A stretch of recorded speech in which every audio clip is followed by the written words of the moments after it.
ראש הממשלה, בוקר טוב. בוקר טוב. אפשר להפריע לך באימון? אתה יכול, אבל תצטרך לעבוד קשה.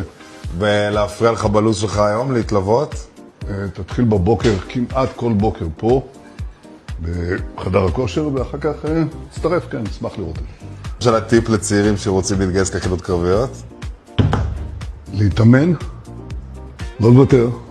אתם מסוגלים להרבה יותר ממה שאתם חושבים. קצת מדרגות. יש לך מעלית, מדרגות, תלך במדרגות. טוב שאתה מה הדבר ראשון שאתה עושה אחרי אימון? עולה במדרגות. קלה, אם אין מדרגות,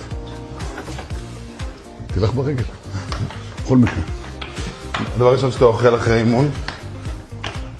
קצה קשה. יאללה, נתראה בהמשך. בוא נלך למטבח, ניקח. ביצים קשות? זה פרוטאין. זה לא נשמע חטיף כל כך טעים. כן, אתה רוצה את השייקים המגעילים האלה? לא. אבל זה גם טובים. עכשיו יראו את זה ולא יאמינו שאתה מקלף את זה לבד, ראש הממשלה. עם האצבע השישית? זה לא כך מתקלף. אתה שם גם מלח או שאתה אוכל את זה ככה? מלח, הרבה מלח. הרבה מלח? הרבה מלח. אמרו פעם שאסור לאכול מלח. איפה המלח? הנה אצלי. יש פה, תודה לך. כמה פרוטאין אתה אוכל ביום? כמה ביצים? כמה שיש. לא מספיק.